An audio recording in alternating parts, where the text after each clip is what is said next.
Good morning, everyone, and welcome to our annual Local Leaders Global Impact Breakfast for the weekend to conquer cancer. We truly appreciate you spending your morning with us. For those who don't know me, I'm Steve Merker, and I work with the events team here at the foundation. I've been here 14 years now, and none of them have been quite as memorable. I chose the word memorable and not disruptive on purpose. Sure, it's been disruptive. However, why state the obvious? It's been memorable for us because our community rallied behind our cause like never before. Our community came together united, unlike people south of the border, and exceeded expectations in the face of strong headwinds. In the past breakfast events, we've had Rose Reisman treat us to a nice breakfast. Last year, I remember fondly, we had breakfast burritos, egg poppers, artisan bread, blueberry loaf, fresh bagels, banana muffins, vanilla parfaits, coffee croissants, savory danishes, and much more. I'm getting hungry just thinking about last year. Sure beats the peanut butter and jam on toast I had earlier this morning. We've now got a full house and we're ready to begin.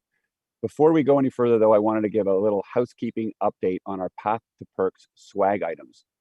As many of you know, we've been slightly delayed in delivering these items. Please accept our sincere apologies for that. Because we had more people participate than expected, we ran out of swag and had to do a big reorder. Additionally, we had to wait until everyone was finished fundraising, which, by the way, is still going on today, that's a good thing. However, it doesn't make it any better for those who are still waiting for their perks. So thanks for your patience on this. We're placing the reorders now, and we'll be getting out everything sent out later this month. Now that the housekeeping's out of the way, on to the agenda. So I think we're going to show the agenda on the screen. So first up after me is Megan Stovall-McKnight, fellow walker and the Princess Margaret Cancer Foundation's Chief Operating Officer. She'll be followed by our keynote speaker, Dr. Mathieu Lupien, who is a multi-time walker and will be presenting an overall look at cancer today, paying special attention to the advancements in triple-negative breast cancer. Then Stacey Carcao, director of the Weekend to Conquer Cancer, will be outlining the exciting things happening for our 2021 event. It's on. Hashtag walk on, remember? Toward the end of the breakfast, we will announce our industry challenge winners and recognize our top fundraisers. And finally, to conclude the morning, we have a very special guest, Janice Fukakusa, who is our volunteer chair of the board here at the foundation. I'm really looking forward to celebrating our collective achievements today. Kudos to all of you who have persevered and championed the Weekend to Conquer Cancer, even when we weren't entirely sure what this event was going to be. We always said it's not where we walk, it's why we walk. This year, I did my own 15-kilometer trek around the city, which of course included a stop at Princess Margaret and my favorite steam whistle. Serendipitously, as I walked along King Street, I came across Alex Trebek's star on Canada's Walk of Fame. As you probably know, Alex is dealing with stage 4 pancreatic cancer, and so far, so good for Alex. But when I saw his star, it reminded me loud and clear on why we do what we do. Alex is a global star, and the funds we raise are going to support cancer research that will eventually benefit people worldwide. We're truly on a global mission. And while many other fundraising events were canceled or postponed, you remained an army of supporters ready to walk the walk. Thank you for stepping up. Speaking of support, the Weekend to Conquer Cancer is eternally grateful to sponsors like founding partner CIBC, La Roche-Posay, Coca-Cola, Colio Estate Wines, Steam Whistle, Rose Reisman, and the Pickle Barrel. And now, before I hand it over to Megan, here's a 1-minute video of some of the action captured during the Weekend to Conquer Cancer this year.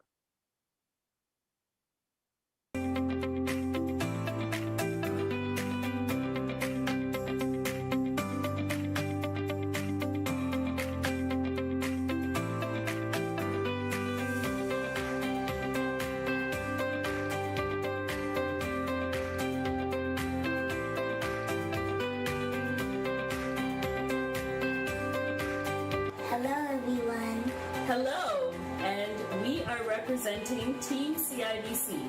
This is Gabrielle, and I'm Denise, and we are walking because we both lost our dads to cancer, and so we want to make sure that the girls don't have to go through their dad getting cancer. That's right, and so we're encouraging everyone to walk, raise lots of money so that researchers can do the work they need to do to cure cancer in our lifetime.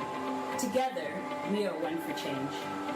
Start walking.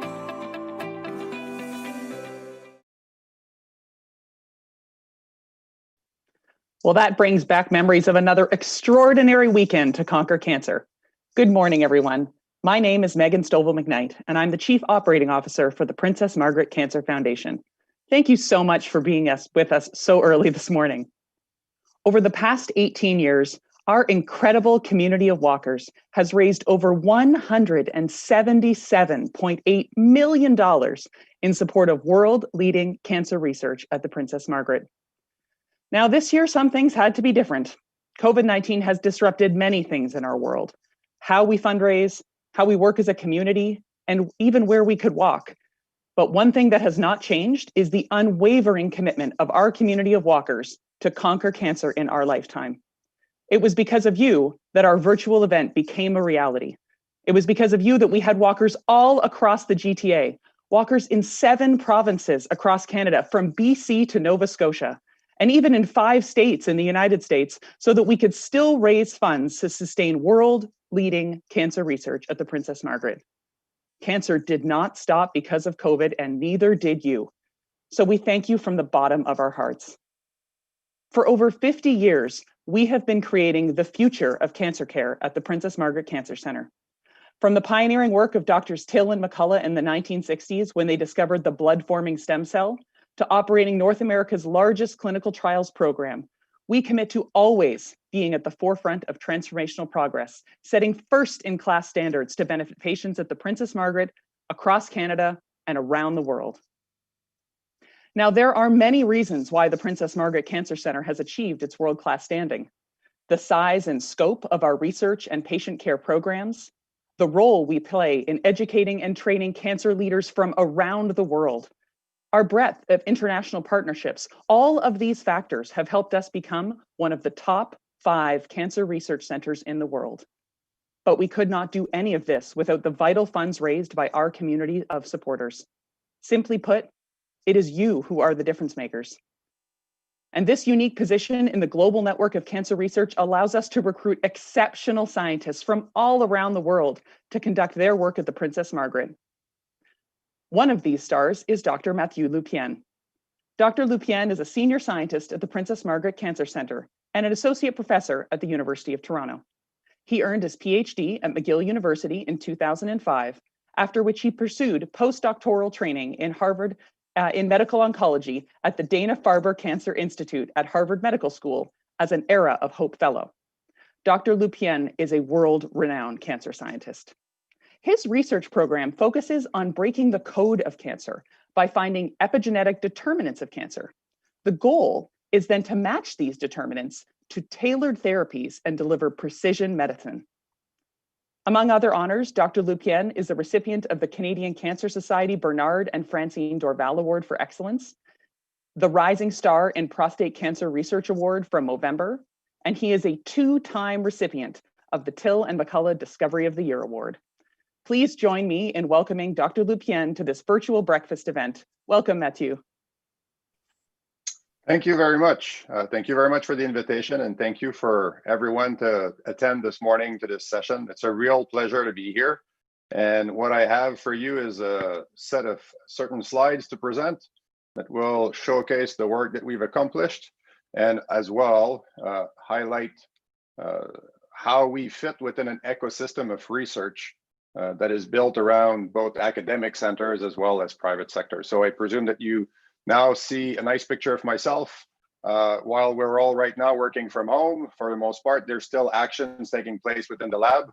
And there's evidence that I've been in the lab in the past and that I'm still going to the lab with this picture that's shown up here. So as pointed out, I'm a senior scientist at the Princess Margaret Cancer Centre.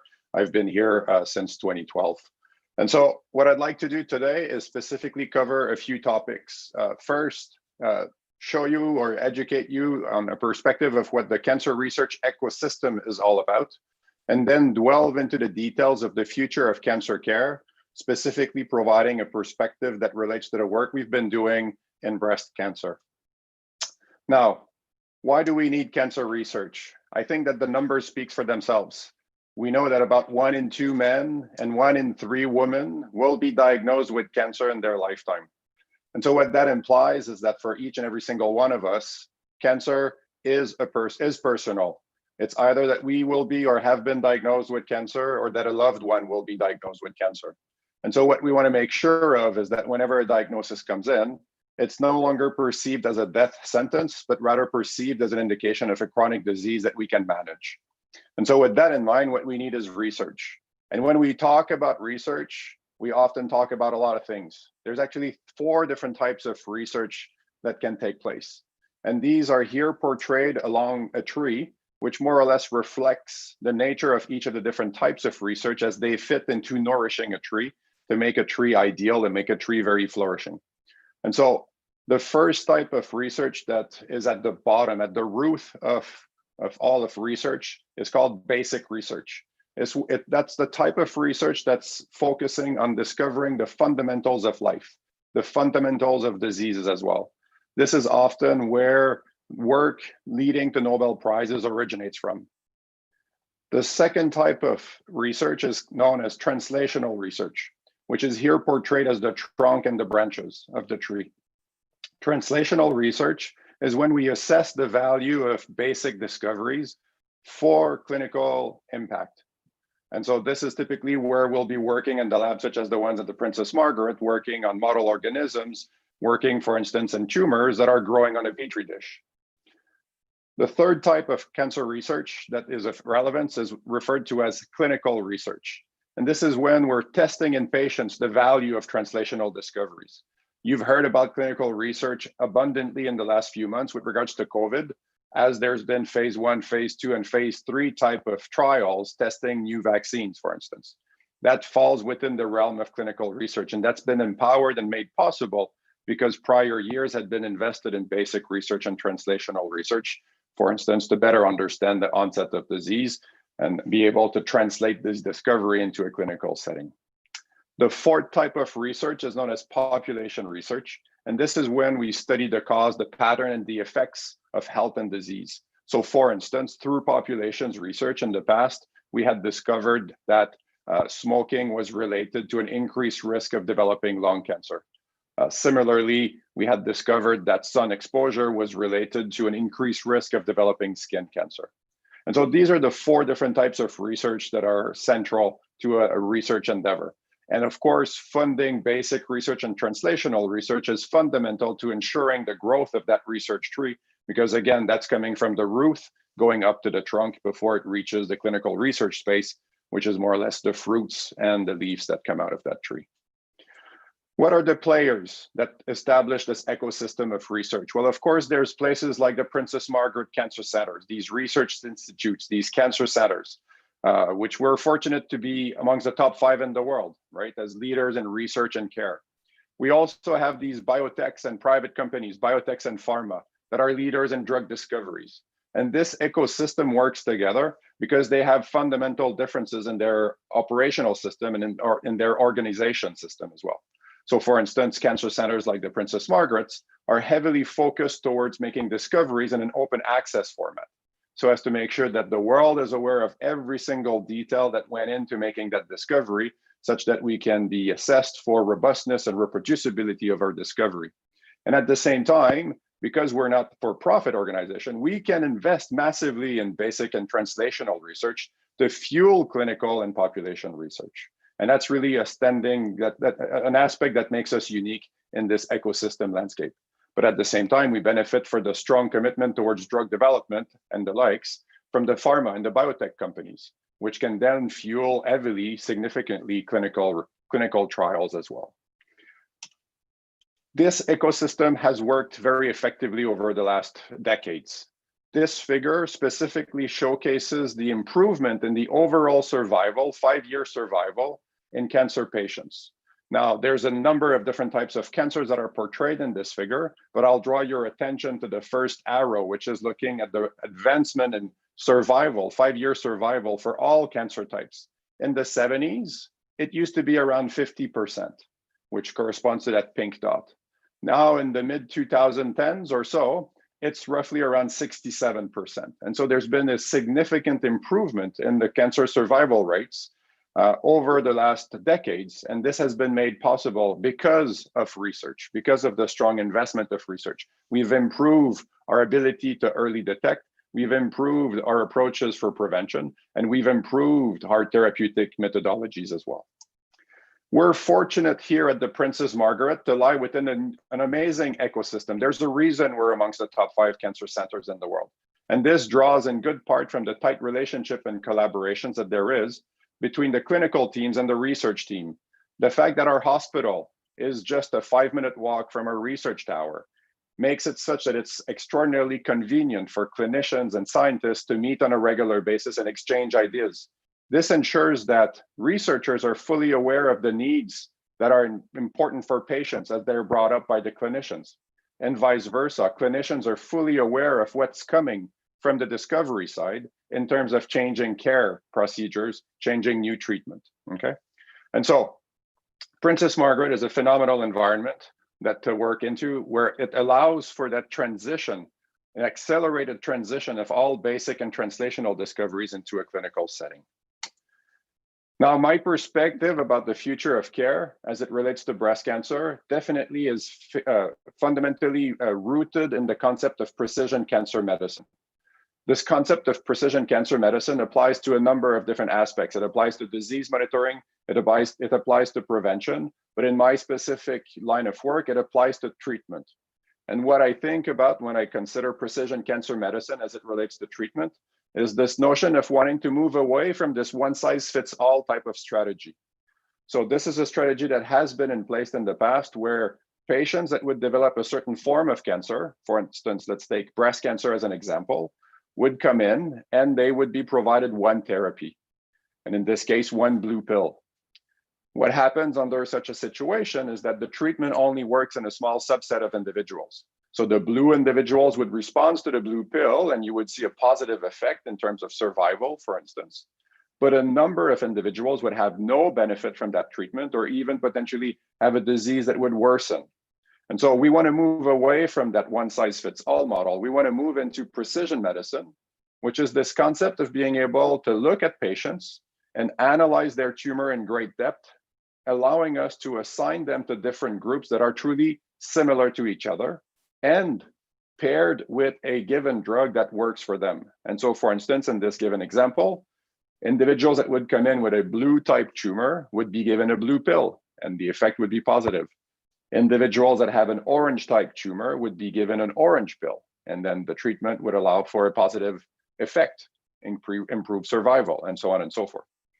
In this desired effect of providing for precision treatment medicine, the key is solving that black box of precision medicine. And what we need there is code breakers, individuals like myself and my team that are specifically committed to breaking the code of cancer. And so here's my team. A group of young individuals, highly motivated and highly committed to decoding cancer. And in our specific way of doing things, we do it using epigenetics, which is one of multiple ways by which we can decode cancer. We use epigenetics because we believe it's the most powerful method to discriminate identity in patients' tumor and the ideal approach to maximize matching a treatment to a given tumor's identity. And so, to that regard, I'll give you an example of what we did, specifically with our focus on breast cancer, a disease that affects 1 in 8 women worldwide, a disease that is known to have multiple different subtypes. And the specific subtype that we paid attention to in the current study that I'll be discussing is the triple negative breast cancer subtypes. This subtype accounts for approximately 15% of all breast cancer patients. This is one of the most aggressive forms of breast cancer, and it's also one that's typically diagnosed earlier in life compared to the other types of breast cancer. And so it's often diagnosed in young mothers, for instance. This disease is a problem when standard therapy fails. So the red line here is the event-free survival data looking at individuals that had an inability, individuals in which standard therapy failed. And what happens is that within a 5-year period, over 50% of these individuals will develop some form of event. And by event here, we mean a recurrence, for instance. If you go past the 6-year mark, it's 100% of individuals that will develop an event, such as a metastasis. And so we call this a recurrent tumor. And so what we wanted to do is specifically find ways to treat a recurrent tumor. And the approach we used was based on epigenetics, which underlies the concept of trying to find weaknesses within the genetic architecture of breast cancer. And so this is the one slide on science, okay, that will be presented to try to summarize the work we do. So a normal cell here, the white cell, would normally go down this landscape of differentiation to become a breast cell. So this would be a normal stem cell, like a precursor, and in the course of development would go one way to become a breast cell, would go into a different way to become, let's say, a brain cell, a muscle cell, or anything of that flavor. And then from this point, it can keep maintaining its identity and maintain a breast-like state, or in some unfortunate circumstances, and can take a different path and end up in being a breast cancer cell, okay? And so what we want to do is prevent this path from being engaged. This path is established by the genetic architecture that underlies this landscape. So this is looking under the landscape. We have all these scaffolds that are merging the DNA, the genetic information, with the phenotype, with the identity of the cell. And these scaffolds is where the epigenetic information is used to define exactly which scaffolds are going to be where, establishing this given landscape. And so the task of my team is what? Is to play around with that scaffold. First, figure out what the scaffold is in a cancer setting, and then see how we can move the scaffold around to do one of two things. Either from a cancer state, push it up into a normal state, or push it down the cliff. We're fine with pushing it down the cliff, right? The key is to eliminate this valley from the landscape such that we don't have to deal with cancer anymore.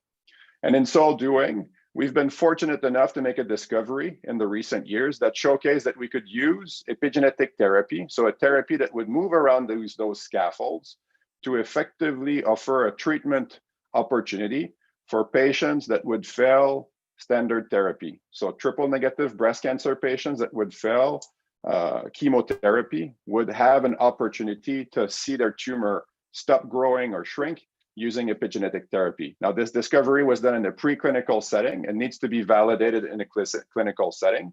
But what I'd like to do now is just show you a 1-minute video that explains exactly what our discovery was that was published in the last year. And so this should start now.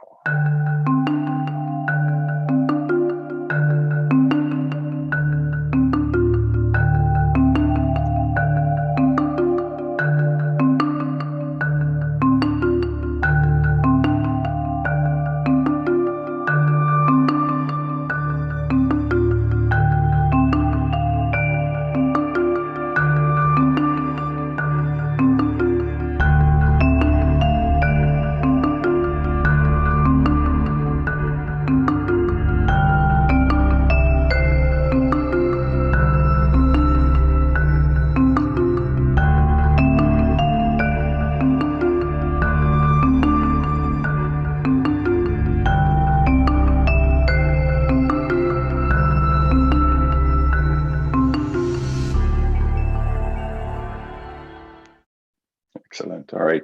So with this, I would say a huge thank you to all the efforts you've put forward in trying to assist the Princess Margaret. And I hope that the information that I provided was useful. And I look forward to having the chance to interact with you in the future in person, hopefully soon. Thank you.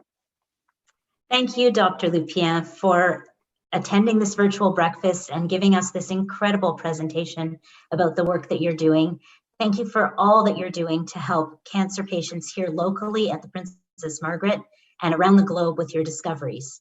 We appreciate all that you and your wife, Geneviève Morinville, and our Women in Mining team have done to support the walk over all these years. For those of you who've watched the presentation and have any questions for Dr. Lupien, please add them in the live chat and we'll make sure to relay them back to Dr. Lupien so that he can answer them later on after this presentation.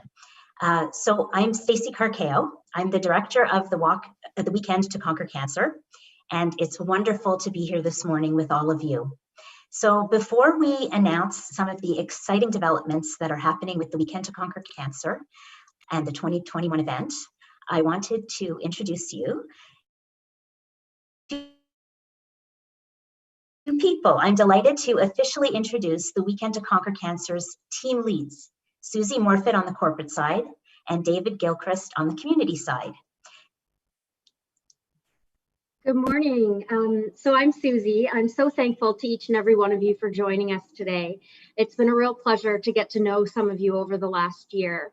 I'm so thankful for every dollar you've raised and steps you've taken with us to help us conquer cancer. I'm very excited to be entering into my second year working on the weekend, and I look forward to seeing what we can accomplish together.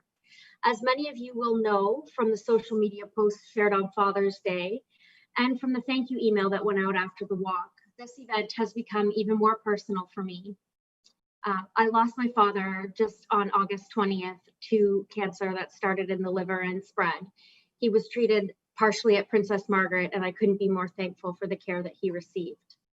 It's been a daily struggle to come to terms with this loss, but putting my efforts into this event and working towards funding continued research and patient care with all of you helps me get through. I'll hand it over to Dave. Thanks so much, Susie. I'm also honored to be a new member of the Weekend to Conquer Cancer team, and very happy to meet all of you.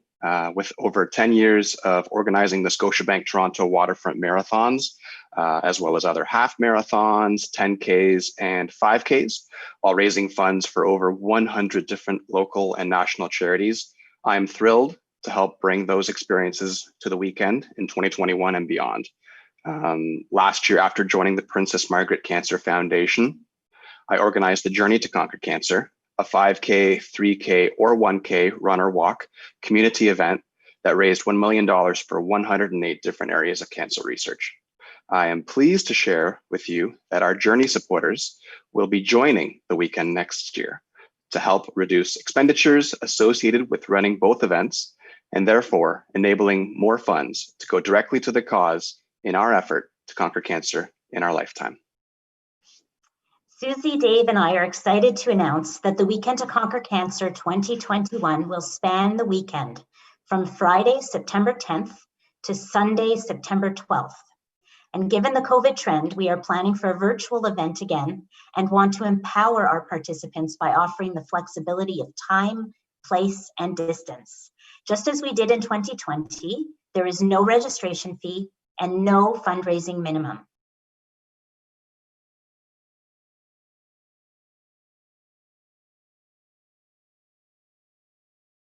A new website that will be launching hopefully next week. We're just in the final stages, and we will be communicating out to you how to access and use this new website that is meant to empower you with all sorts of new tools.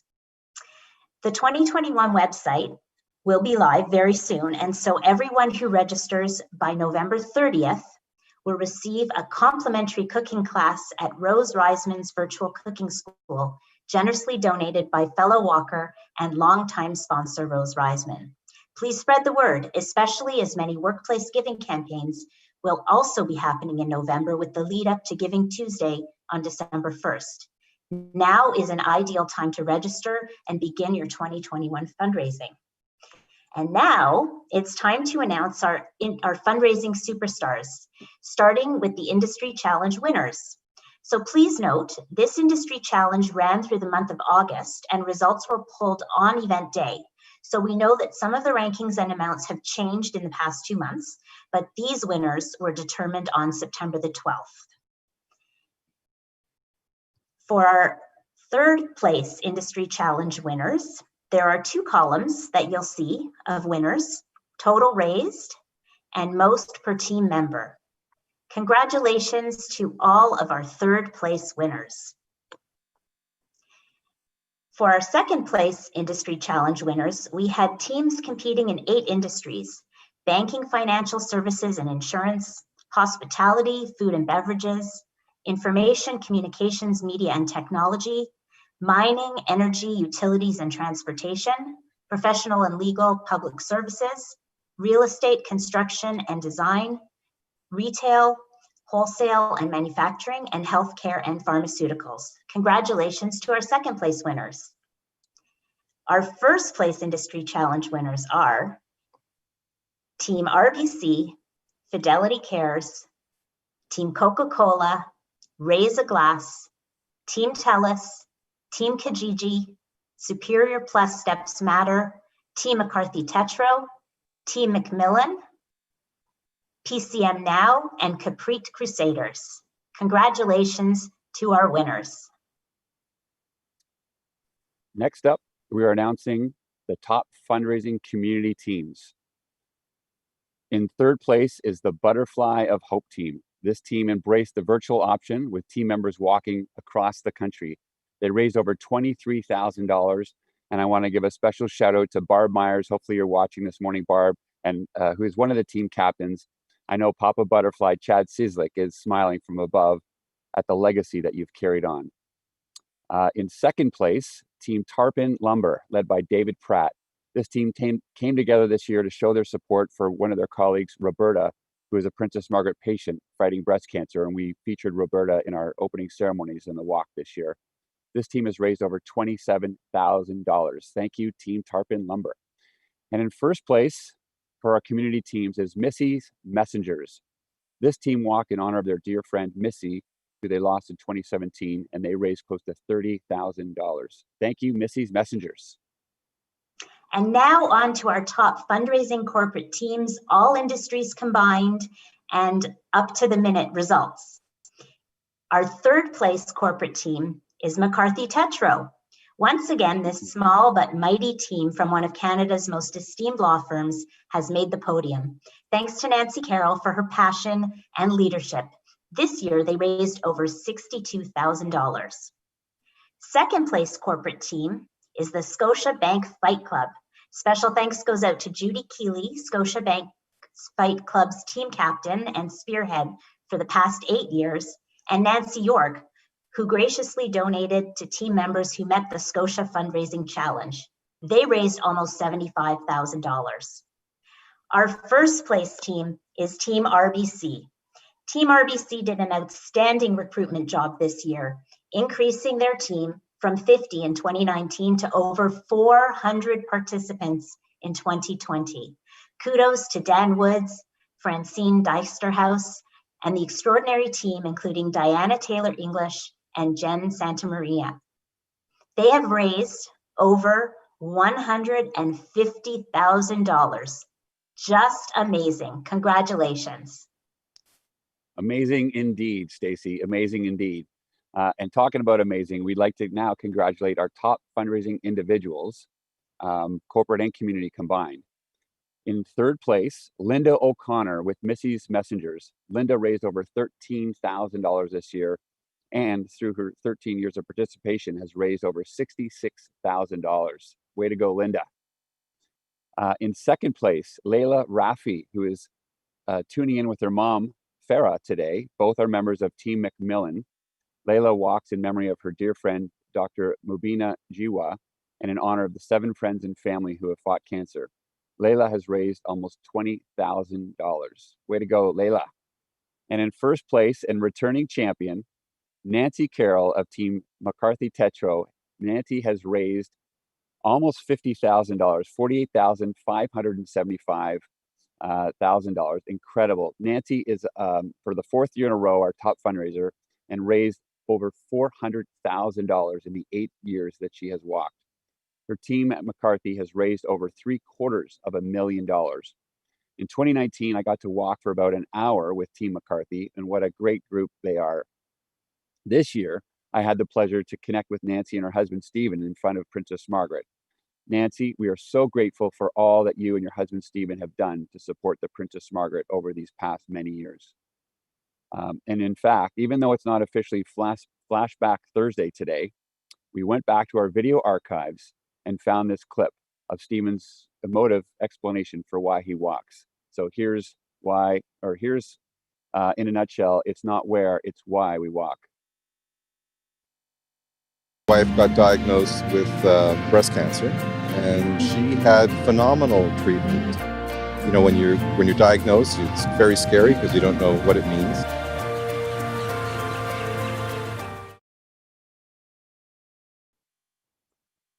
Stephen is a long time and great supporter of Princess Margaret and the walk. Again, this reminds us of all about the why. And this is good segue to our Slido question that we want to pose to the group today, which is, who do you walk for? So to use Slido, go to slido.com and use code 81318. I'll repeat that in just a second. We're also going to share the QR code on the screen so that you can scan with your phone. The QR code will also be in the live chat section. So again, go to slido.com and the number is 81318. And we're going to show your answers at the end of this broadcast. So finally, I would like to introduce from the Princess Margaret Foundation's Board of Directors, our volunteer chair, Janice Fukakusa. Janice, over to you.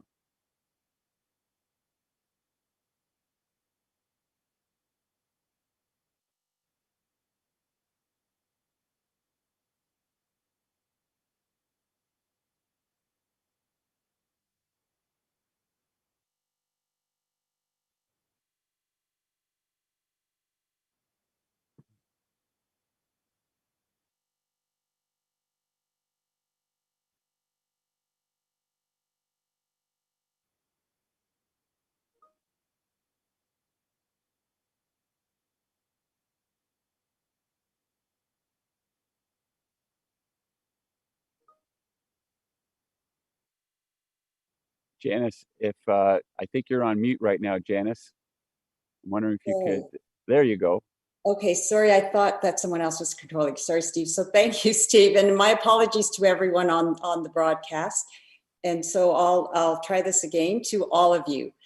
World-leading research in clinical care, like the type that Dr. Lupien kindly pointed out and showed us, takes a community of support. And we're all grateful for the generous support from all of you who participated in the Weekend to Conquer Cancer. Our sponsors, volunteers, donors, and community members who have made such an incredible impact by fundraising and amplifying our mission to conquer cancer in our lifetime.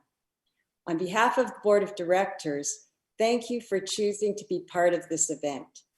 Feel proud of yourself and of your teams for the extraordinary contributions you've made for the patients at the Princess Margaret, across Canada, and around the world. And we hope to see you again in 2021. You've heard about all the incentives, so please register right after you view this. Thank you.